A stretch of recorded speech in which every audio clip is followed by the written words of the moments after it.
So it's probably been a while since you've actually moved, and if you got your sights set on moving to Florida, specifically Fort Lauderdale and the South Florida area, we're going to be talking about what you can expect. And we're not talking about Florida, the state you might think you know. We're talking about moving here in 2023.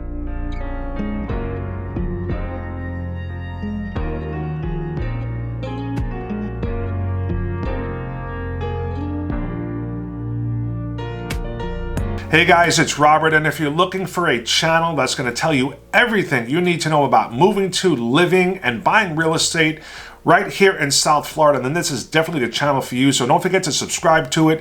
Tap the notifications if you want to be notified. Give it a thumbs up. I would really appreciate it. It helps the channel grow. And of course, if you have any real estate needs, looking to move to Florida or sell a house here locally, I would love to be your real estate resource of choice. So just reach out at any time. Now, Florida has experienced significant population growth.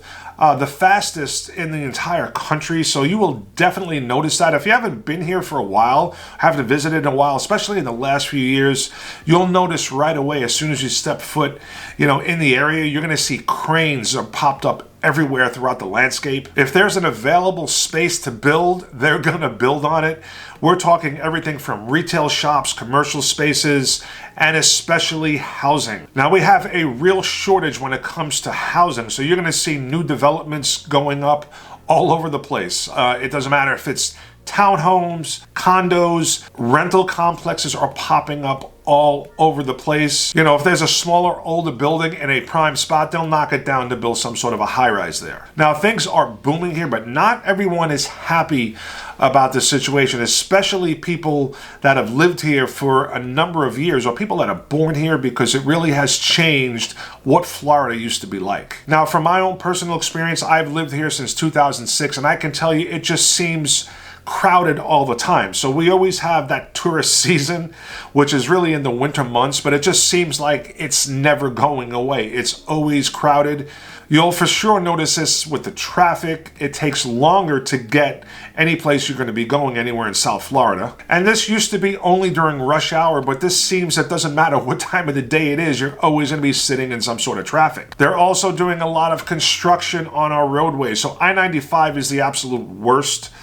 There's no tolls, so you're going to get a lot of trucks, a lot of commercial traffic on there, so that's always a nightmare. You also have I-595, so this runs east and west. It connects 95 with the Turnpike and also I-75, so I-75 is probably the best one. There's really not that much traffic on there, but even I-595, the small interstate, that is only about 12 to 13 miles long, and you can sit in traffic there forever.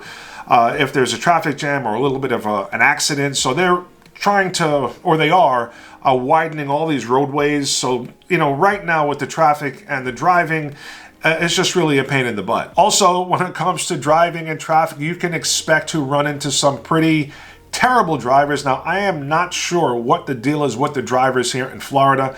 I was trying to figure this out. I don't know if it's a lot of tourists that don't know where they're driving to. I heard it could be college students. We have a lot of colleges where kids come from all over the country to study, so maybe they don't know where they're driving. I've also heard it could be the seniors. We have a lot of retirees, but for some reason, or maybe it's something in the water, but the drivers here in Florida just seem to be pretty awful. And you gotta keep on your toes because it could be a little bit dangerous. Also, don't expect drivers to obey the golden rule, like the left lane is that lane. If you're gonna go the speed limit and you wanna pass, you stay in the left. But if you're gonna drive slow, you go in the middle of the right lane. The only reason you're supposed to be in the left lane by law is to be overtaking a vehicle, or if the roadway is in such disrepair that you can't drive in the right lane. So please, move over. Get in your lane.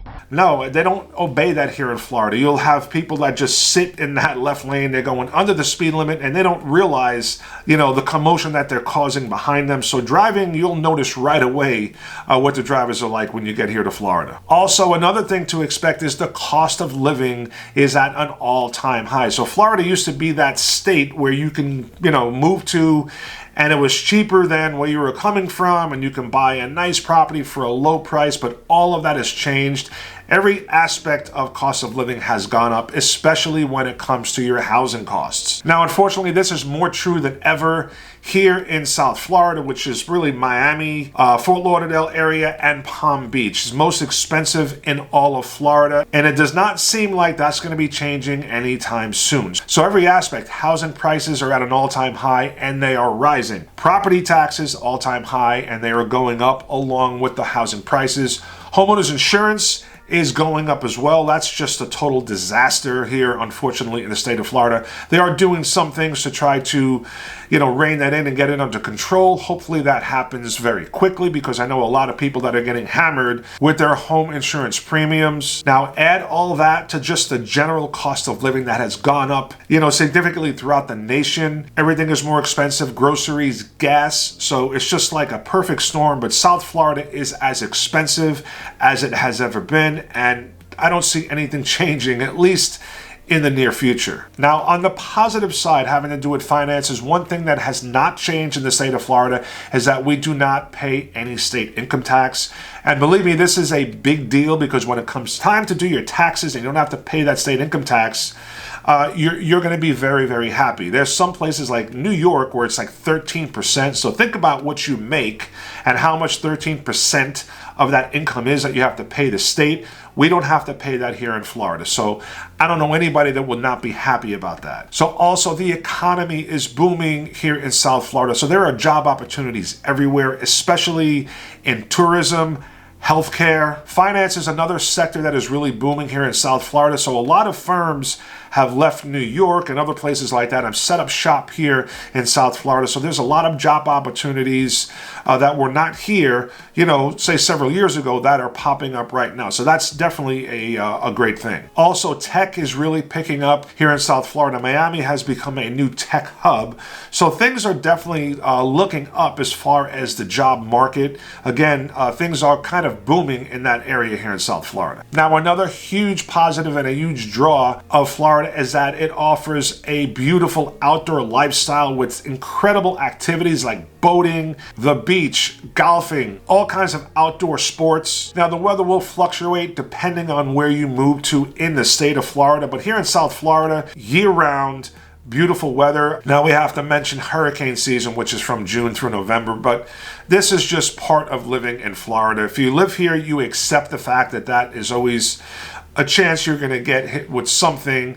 We've been very lucky here in South Florida. Last year was pretty bad in Fort Myers, but hurricanes is just a way of life. People accept it if they're living here in Florida. Now, another thing you could expect to see here in South Florida is a very diverse population. Now, some people might think of that as a pro or a con, depending on your individual preferences, but we've always had a very diverse population, and is getting more diverse with the amount of people moving here every single year. Now, South Florida has always had a vibrant and large Cuban population, but there's a stat I just read. In 2022, almost 67% of South Florida home sales to foreign buyers were in Miami-Dade County, according to the Miami Association of Realtors. So the nations that led the way with purchases in the region were people from Argentina, Colombia, Canada, Peru, Chile, Mexico, Venezuela, and Brazil. So very, very diverse. Now, we're also getting a lot of people moving here from other states throughout the U.S., and Florida, if you watch the mainstream media, is branded as some sort of or leaning a certain way politically, and some of these people moving here might be on the other side. So interesting to see where that goes. I don't really pay attention to that too much. I think it's a bunch of BS. I think a lot of the media tries to divide people on that, but I have never noticed any of that infighting or political fights or protests or any of that type of stuff going on here in Florida. So let's see where we go from here. All right, guys, thank you so much for watching the video. I hope you got something from it. I hope you enjoyed it. If you have any questions about South Florida, if you're looking to move to South Florida or sell a property in South Florida, again, I am a licensed real estate agent. I would love to be your real estate resource of choice. My information is down below, and I look forward to hearing from you. And I'll see you all soon on the next video. Thank you for watching.